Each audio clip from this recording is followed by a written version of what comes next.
know what happened there.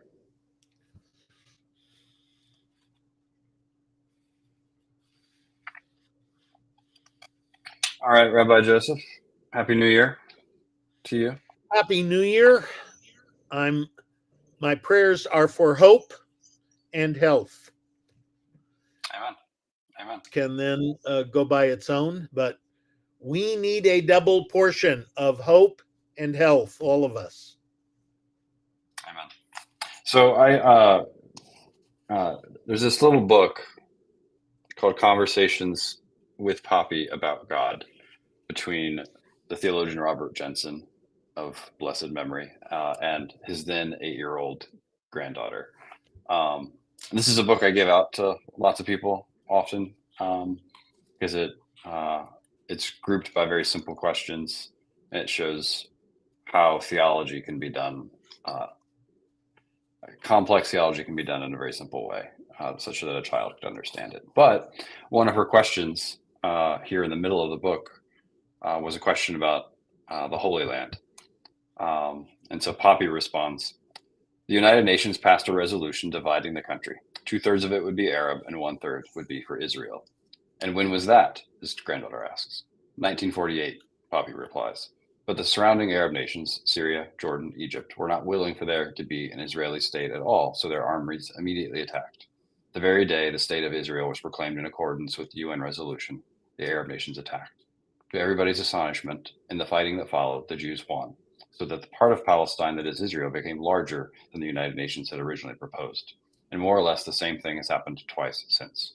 Twice since the Arab armies have attacked, and twice since they have lost, and each time Israel got to be bigger. Who really owns all that is hard to say. If you go according to who lived there the longest, it's clearly the Jews. And then his granddaughter replies, it goes to who has been there first. And Poppy says, if you say it belongs to those who were there first, then it was the people who were living there when Israel came, but no one knows who they are now. And Solveig replies, well, that's all very complicated to these people in this land. I was like, well, that's a pretty spot on summary. Well, it's so painfully spot on. And when was that published? Oh gosh, I think the late 90s, maybe 2006. So 2006, and we can't even begin to guesstimate when the conversation occurred. So imagine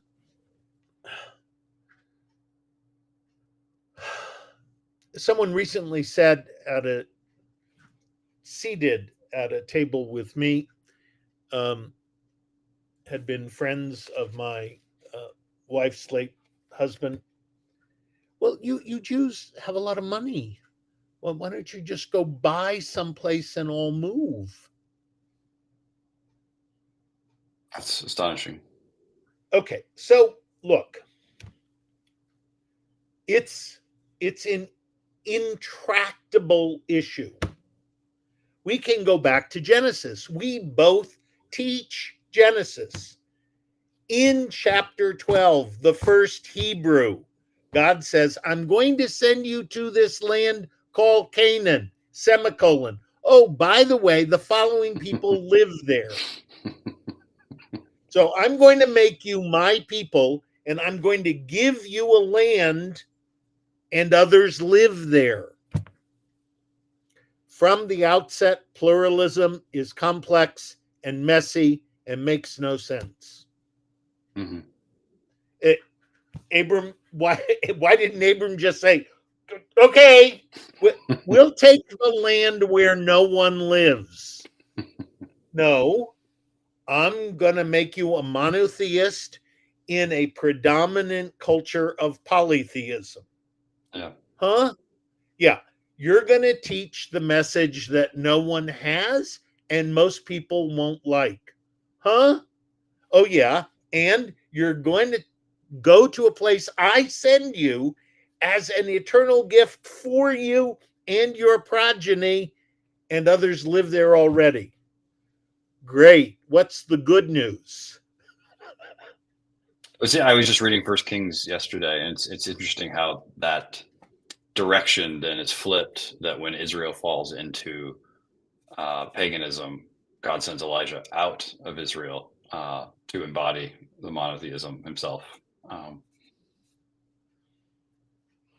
And we believe that Elijah will come to be the harbinger of the Messiah. Hence, we have Elijah's cup on the Passover plate. so So uh, a I, lot's I think happened. Jensen, I want to go back to Jensen. I wish I could just leave it there. Mm, But what Jensen didn't know and couldn't have yet imagined, though they existed, was a group called Hamas that would not merely say, we don't want to live next to Israel. They go one step further. We will eliminate Israel. So there's a part of what he couldn't yet explain to his granddaughter, hmm nor was it ever a part of anything in which Jews ever lived in that land at any other time. But there are these strange three verses at the end of Deuteronomy 25:17 to 19, that refers to a group called Amalek, hmm a people so evil that in Exodus 17, they waited and attacked the stragglers at the very end Yeah. of the group. Okay. Do I want to say Hamas and Amalek are the same? No, I don't. Please, I don't. But there is something about living in a place that belongs to everyone. What if we simply say, wherever you live, someone else has also lived? hmm Everywhere. But now you live there. And you have to learn how to share. Watching my 2.5-year-old granddaughter share with older cousins. Share. Not so difficult, except we spend our whole lives learning to share. So this theologian answered completely correctly, comma, but history has again changed, and we now are living with a reality with a group that consistently says, no, no, no, we're not a part of that. We're going to eliminate any presence. So speaking of just that evil, one of the articles you sent me by Benjamin Porat um, is entitled "Where Was God on October 7th?" Yes. Can you walk us through this article and your own thoughts? For years, I taught post Holocaust theology. Sometimes I taught it by myself, but often I taught it with a Christian Lutheran. I could never, ever, ever teach the obscenity of mitnei hatatenu. This occurred because of your sins. Mm, And he does that in the very short beginning. There is nothing of that early rabbinic kind of theology taken from a literal translation of so much of the Hebrew Bible. You did this, and now this will happen to you. Yes, that is what the Hebrew Bible says.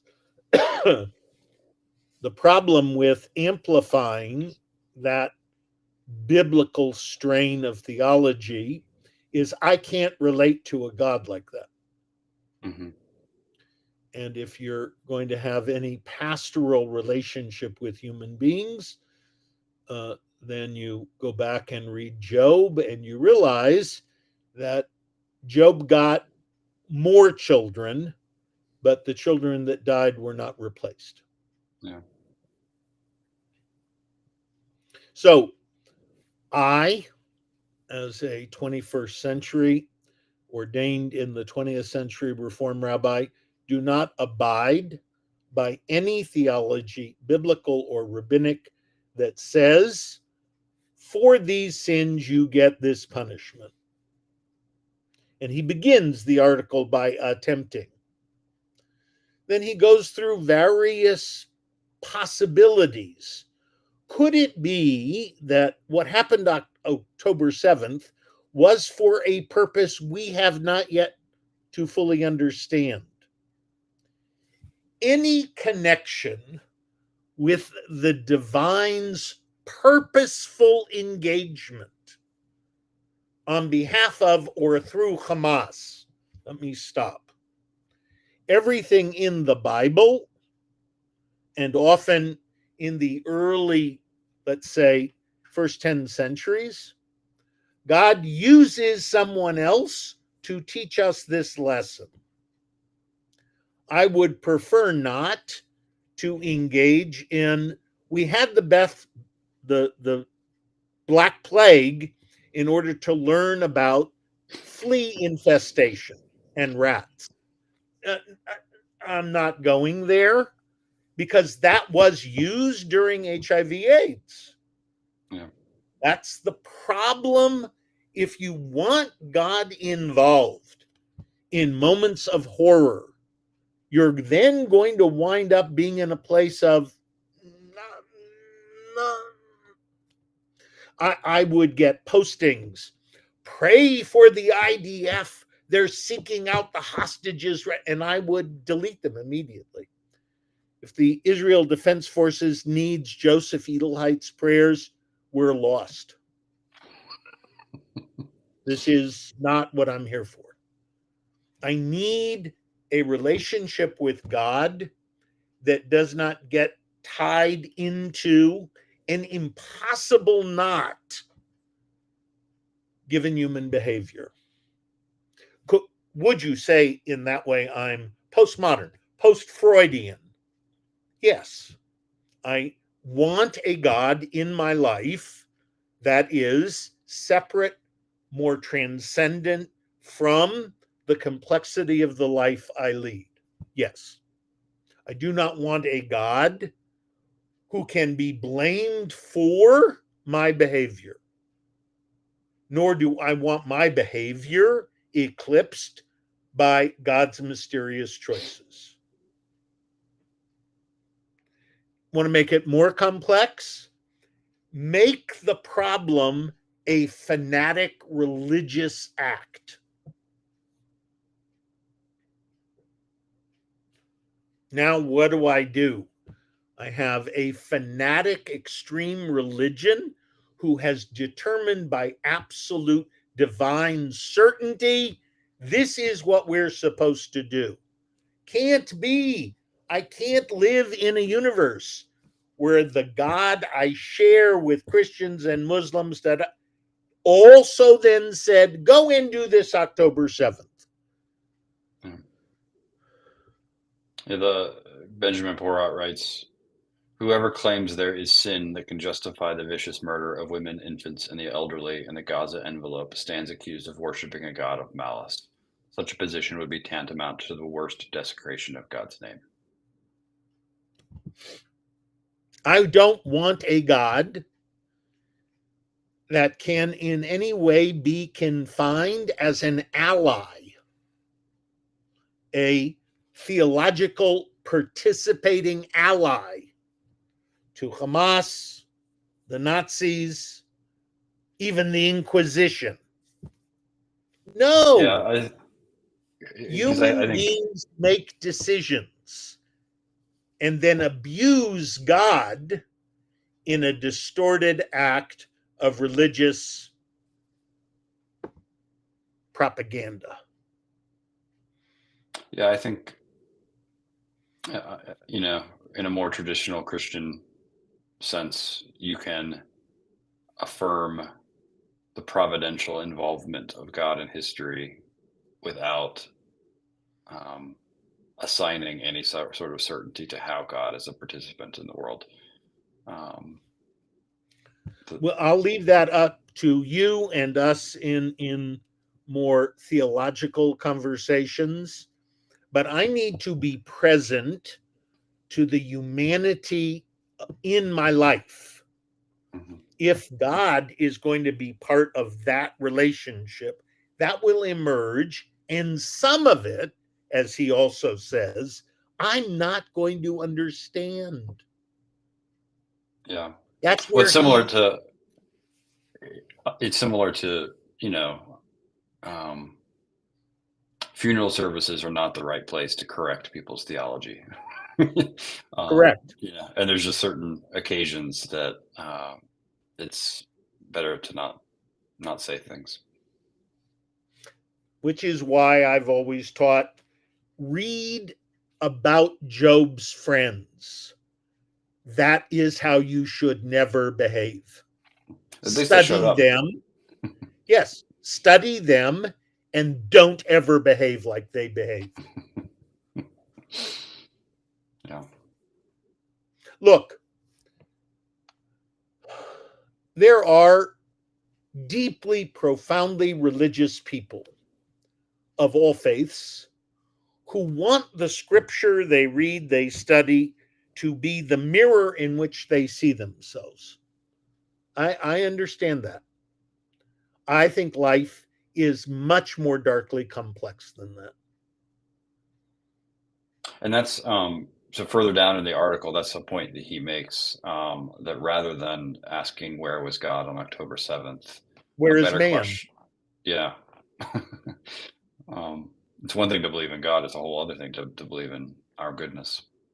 And many of the most important religious Jewish Christian thinkers after Auschwitz, that's what they came up with. It was God that many people had to find ways back to, but it was man who created it. There's no question that if you were a devout Jew and you saw what other human beings were doing and you knew you had done nothing, so then it's the non observant Jews, or as some evangelicals said after 9/11, it's all those gays and secular people having wanton sex. If you find the right community of sin, I suppose you can explain any disaster. Hmm. But as he says, and so many others, no, I want the God who is present to me, not a God who's out looking for the next reason to punish all the sinners, none of whom I know.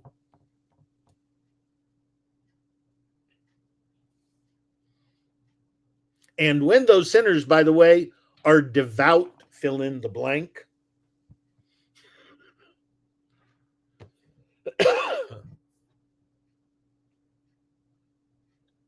You, you sent me another article entitled "Why Do They Hate Us?" yes, yes, I was hoping we could talk about this.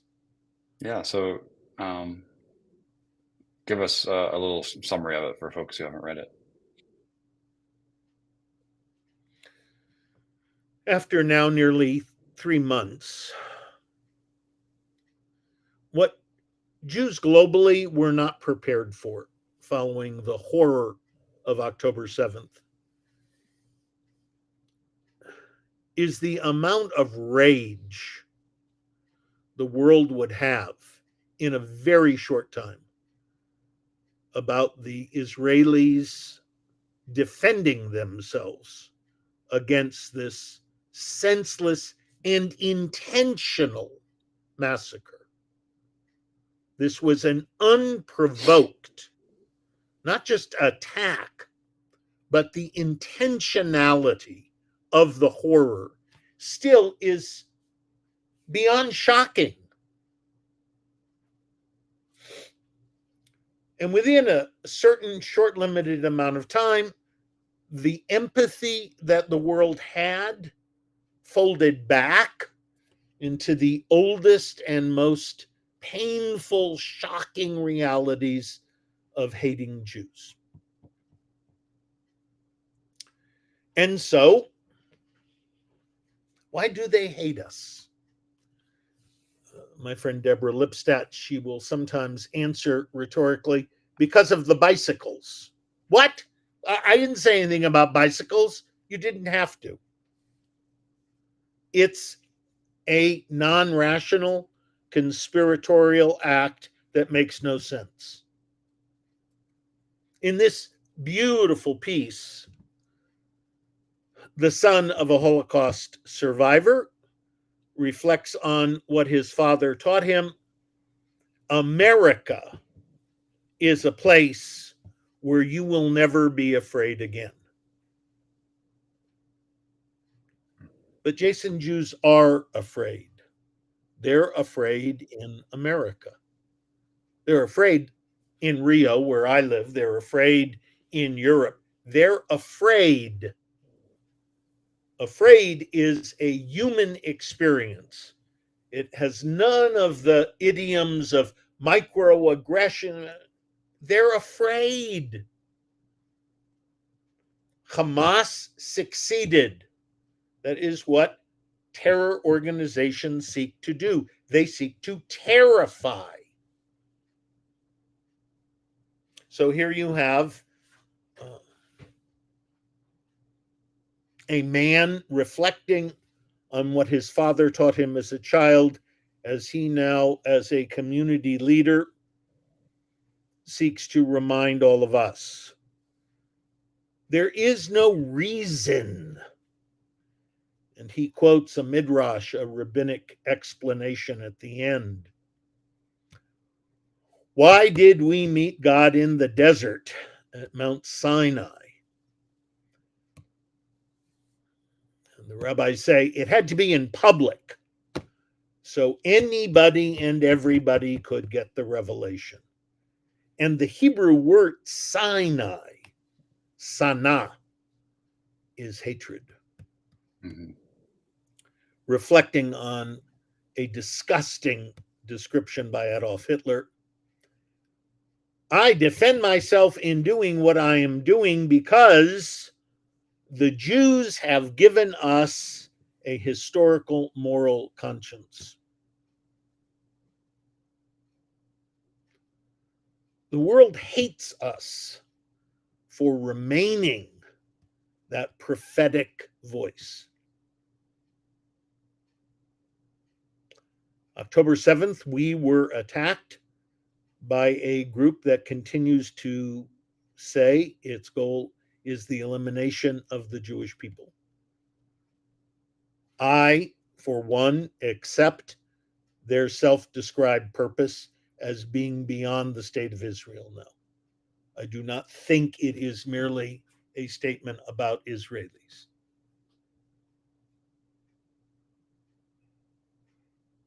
Why do they hate us? Is there a reason that could in any way explain the shocking choices made on October 7th? Well, that's what the other article said. They hate us because of what we gave the world, monotheism with a standard of ethics about human behavior.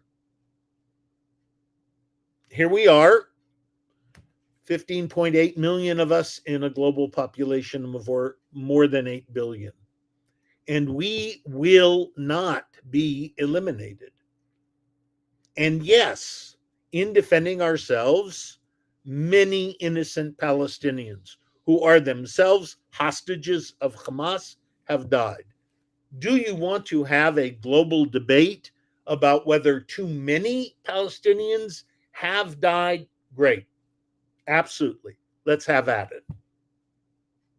But somewhere in that debate, we need to go back to what Jensen told Poppy, his granddaughter. No one wanted to vote for the Jews to live anywhere. Yeah. So here we are. We're 3 months beyond October 7th. Everyone has said it's enough. They're pulling out. Has anyone said, what about this group that still holds hostages? Yeah. Yeah. What about this group that is a self defined terrorist organization, not a government, that has ruined an entire people because of the money it spent creating an underground warren of military execution? Why do they hate us? I don't know. So this article by Rabbi Benjamin Bleck, uh, to your point, he writes at the very end, the message of Sinai is the essence of Judaism. God places moral demands upon us. These obligations define us as human beings created in the image of our Maker. And for that, Jews continue to be hated, and presumably will be until the world acknowledges conscience, not as curse, but as blessing. And that's, I mean, really, like, that's no different. I mean, he's making the same point that Jesus makes, when he warns that, you know, this is going to divide brother and against his mother and father, and that it's going to be a source of division and acrimony. And can we now calmly, in shared love, God put us in a place where others live? Yes, Jesus, the Judean, born of Israelite parents. Yes, we're supposed to figure this out on our own. It's a I think, difficult lesson. um, Christians often will read some of the random prohibitions in the book of Leviticus and be puzzled by them without realizing that, okay, well, God gave a rule about that because there were people who were doing it. um, and so like, like the whole, like, so it's not just, I'm going to put you in a place where other people are living. I'm going to put you in a place and demand you live a certain way that is contrary to how those people are living. So there was a Canaanite fertility rite where they boiled a young goat in the milk of the mother. And they then, after cooking it, poured it out over the goddess Ishtar as a fertility rite. Okay, I got nothing going for me, but it is from that the rabbis then say no Big Mac with cheese. Okay, does it make sense? No. Kashrut has nothing to do with health, it has to do with being different. Okay, Paul says, no, it's the purity in your heart, not what you put in your mouth. Great. Don't want to keep kosher? You get to eat the pork. Wonderful. Okay, we're different. But in the difference, the God who loves, creates, redeems, reveals, where is I hate you and I'm certain of it, God told me to?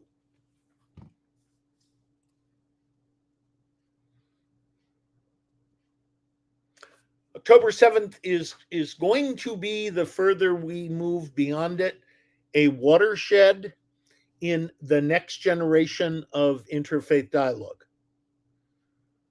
where we're going to have to ask each other questions before we engage with each other. If you're pro-life, are you pro-life of someone who's different?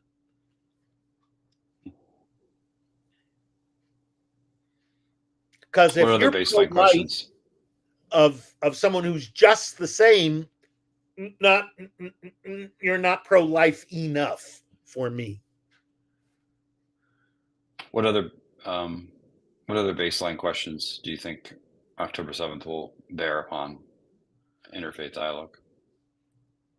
I've asked this question for a long time, but now I will demand it. Are you committed to the unique survival of the Jewish people and Judaism?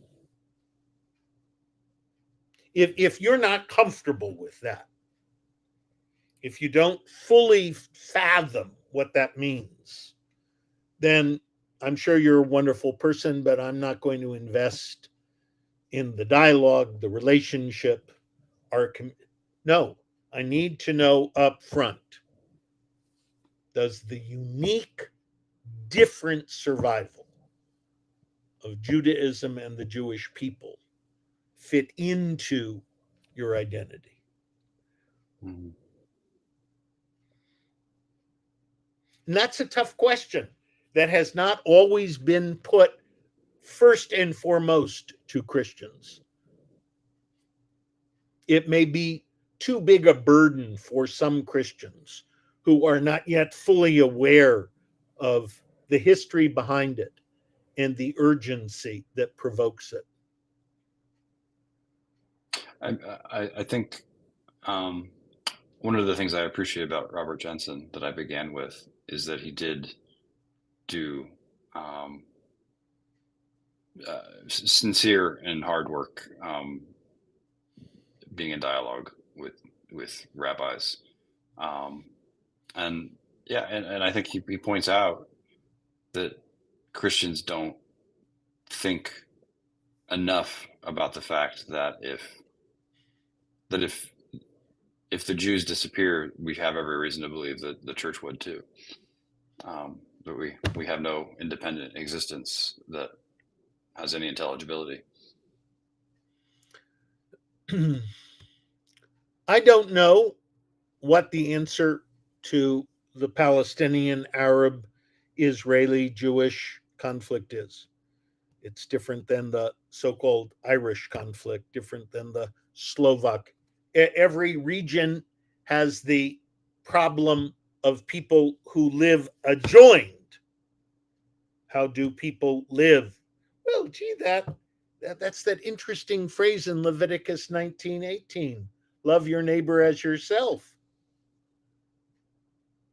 Who is your neighbor? We need to all look around and spend time thinking about that. Yeah. So there are too few Jews, and the division between demography of Israel, America, and the rest of the world, big cities. There are Jews today who live in places where no one knows they're a Jew. How do they handle all this? Are they more afraid? Are they afraid but just silent? But they're your neighbor. They're somebody's neighbor in the Dakotas, Wyoming, Oklahoma. There are Jews everywhere. And October 7th has made them all afraid. And I don't want the question, where was God? I want the question, on October 10th, 15th, 23rd,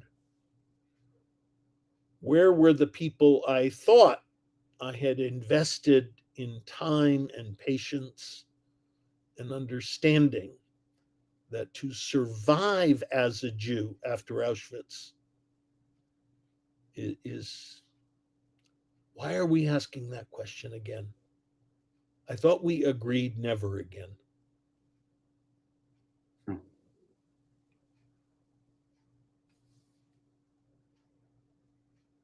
Yeah,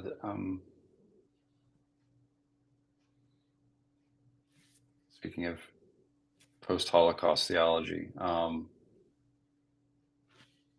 one article quotes Emil Fackenheim. There will never be an adequate explanation. The closer one gets to explicability, talking about the Holocaust, the more one realizes nothing can make Hitler explicable. Perhaps draw off a reason for the unreasonable as a step down the path of Spinoza's famous maxim that to understand all is to forgive all. Fackenheim, who was a Reform rabbi who left, was incarcerated in Dachau, left, through London, ultimately to Toronto, created the very controversial and important statement that there is a 614th commandment: thou shalt survive. Controversial because we do not want to make survival on the basis of those who hate us. There Hmm. has to be something ingrained which is in provides life. I knew him well. I worked with him. An extraordinary thinker and passionate about dialogue. Passionate about dialogue. Would ultimately leave Toronto and make Aliyah with his wife, son. Um, yes, I agree with Emil. If you can explain the Shoah, you don't understand what the show is. Hmm. And that is what I am afraid is happening with the nature of language on campus today. We think we have it figured out. It's it's about colonial settlers. It's about liberation. And once we can find the right shelf, plug in the right algorithms for whatever that is, then the language just flows out and we get it. I would say 98% of the people who are screaming whatever terms they're screaming have no idea about the history and meaning of what they're protesting, hoping will occur. And the, the they're a framework that neatly divides between good and evil, and doesn't get at the mystery of what you're that the Shoah or October 7th are so profoundly evil. Um, it resists speech. And it must resist speech. For someone to intentionally commit the acts that were committed on October 7th is literally unthinkable. Everybody has that category. If I had a whole group of people and I went around the room, what is the single most unthinkable thing? I can't say it. I can't even think about it because to think about it is already, oh, yes, I agree. Sitting in your office and you never want to get the call that everyone else in your family was okay, okay, I get it. Now, what happens if, as a matter of the evil that is calculated and planned, it's all thought out? Now, the category of the unthinkable has become an operative of hatred. We're going to use the Jewish calendar. This is the Sabbath. It's the last holy day of the fall cycle. They won't be expecting us at 6:30 in the morning to use the plans of where everyone's safe room is. Now they're locked in their safe room, but they're held hostage by their safe room. So, if I can explain that, I'm already at a level of such moral debasement that I know. And the people who have watched the 43-minute composite of all the videos have all said to a person, I can never not see that. Have you seen that? No, I won't watch it.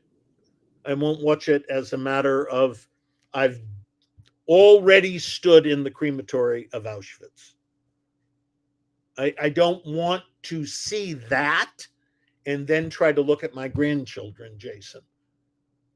I've made an express desire to, at this point in my life, no longer attempt to experience evil at that level.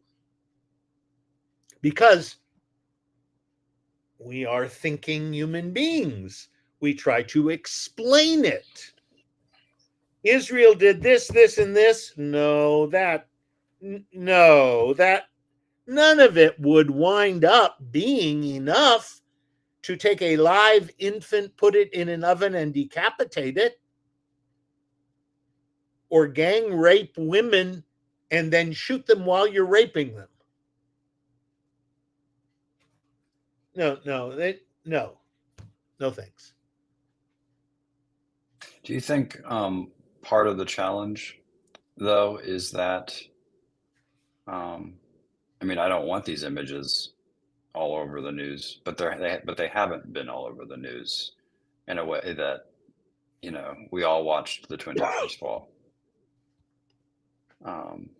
We So, saw from afar, but I was sent to New York by a friend to help counsel his advertising agency where people stood at their window watching others jump out windows, or someone walked up a set of stairs and a body fell on the stairs.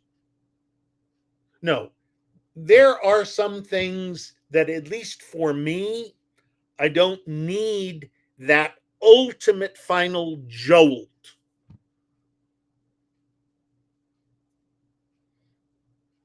My teacher, Paul Ricoeur, in a 1995 essay on the tolerance of the intolerable. Could we all agree upon what is intolerable today? He suggests that we would all agree the pedophile assassin. I'm not sure we could all agree on that today. Well, what could move us all to say this is intolerable? What if that is a margin that keeps moving? mm-hmm. I thought that when the Nazis took live infants and decided to put them into the crematory rather than gassing them, that okay, now that is an act which is beyond no.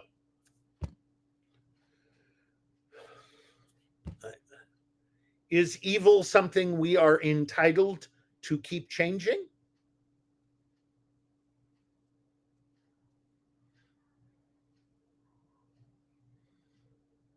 Okay, everyone can go out and own as much and as many and have as much ammo, and then we're all going to be sad when someone chooses to use it. I don't understand. I don't understand. Why should you have to think about running a live shooter drill in your church? Because your rabbinic colleagues have those drills in their synagogues. Mm-hmm.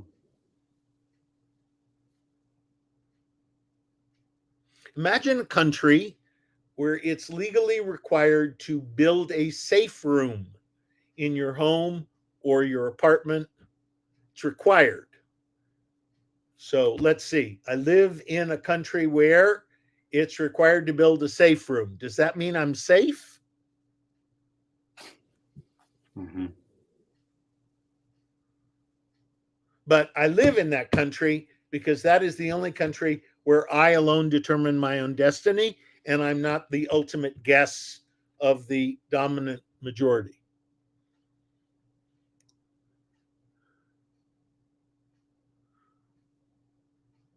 So, why do they hate us? What do they want from us?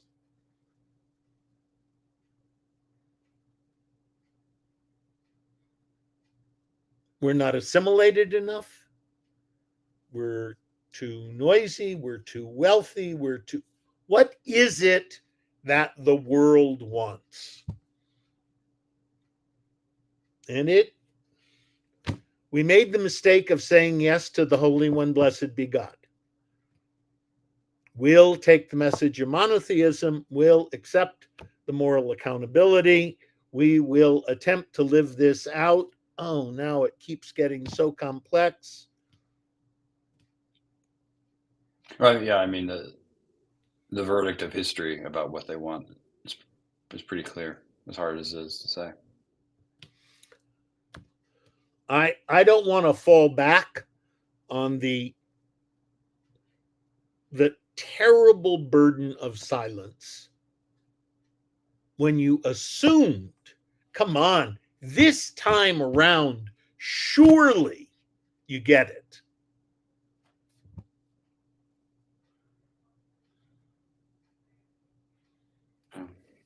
Bicycles.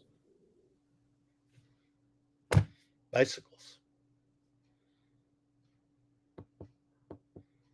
Well, Joseph, it's good to see you again. 2024, hope and health. Open health.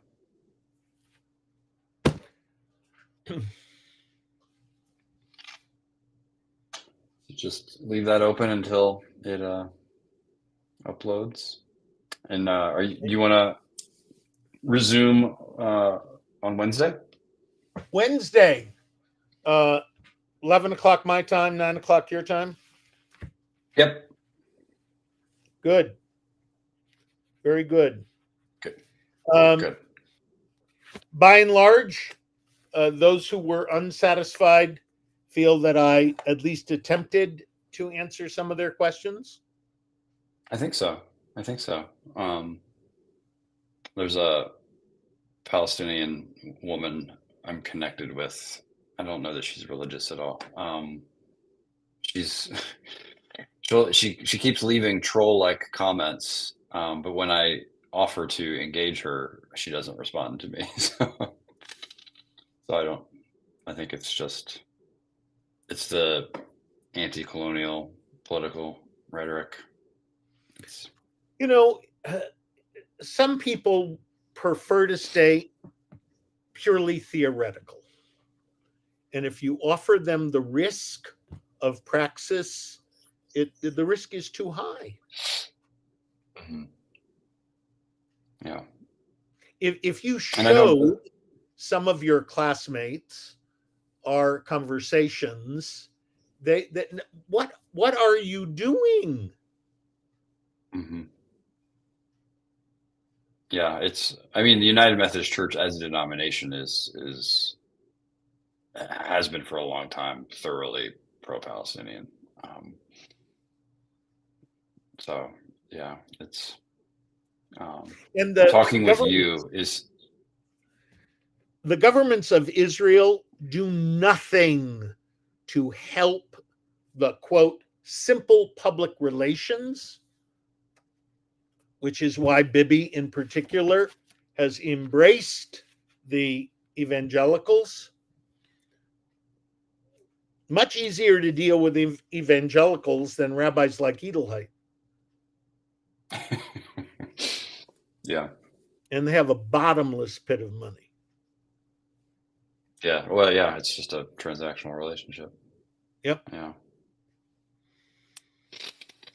Well, have a good weekend, and I will see you on Wednesday. Good. See you. I'll just leave this open. Okay. Good.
When I left, there were bugs for everything I had in the wall.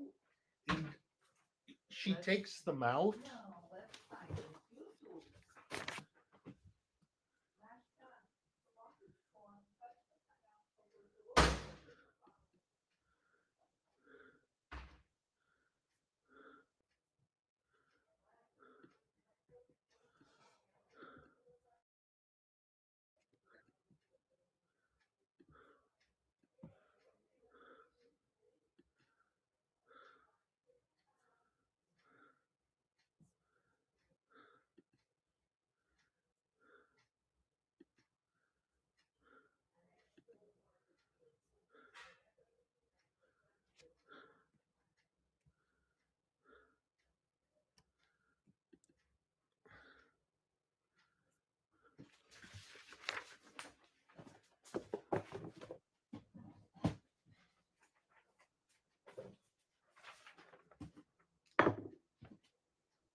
Amor, I want to give you back this.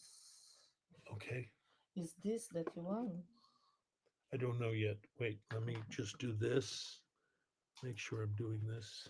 Just to you, not Ye- to Yeah, Bernardo. I passed Bernardo. Do you have Bernardo's one? Yeah. Which one is it?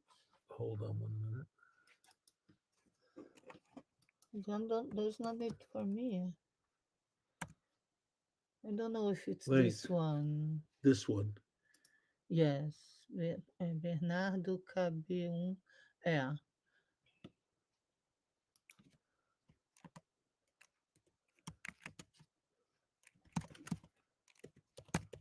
Conseguiu escanear? Uh-huh.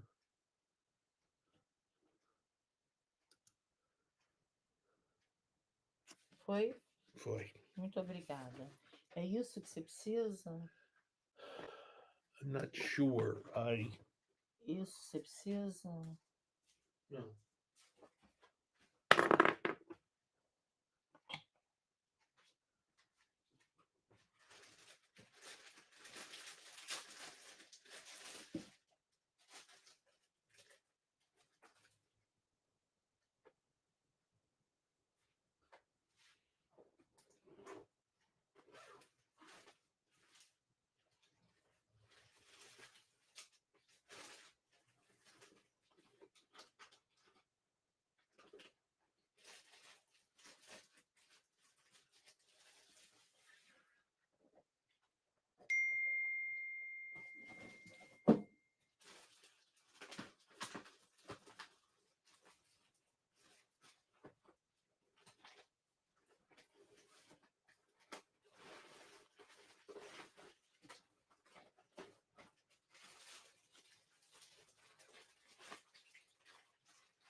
And I told you I would find the locks.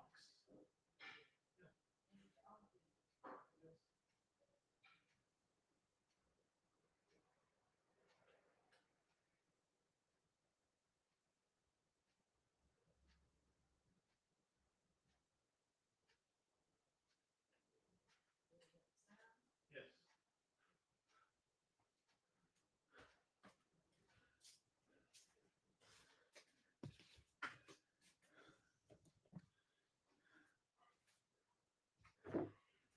And all the ceramics came back fine. All the children's ceramics. I don't know, but I was worried about it until I could unpack it. Very worried. So you gave me back one of the discs. Which did you take it up from, the black or the blue?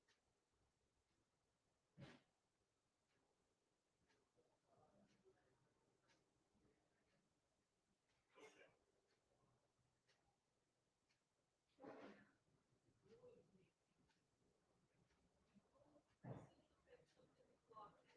Yes.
Ilana.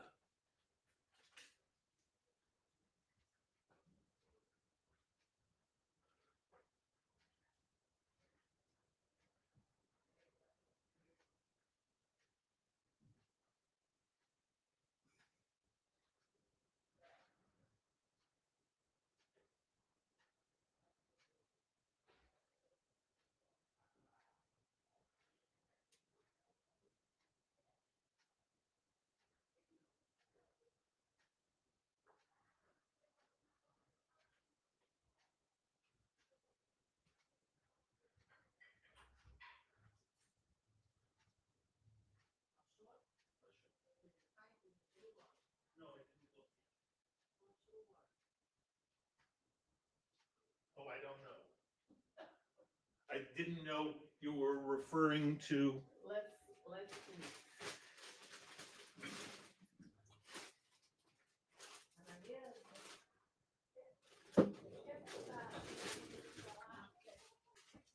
Porque aí quando me sugere, me ajeito. Manda botar roupa. No xixi, ele só pôs a roupa suja dele aqui. Vamos, José, vamos almoçar.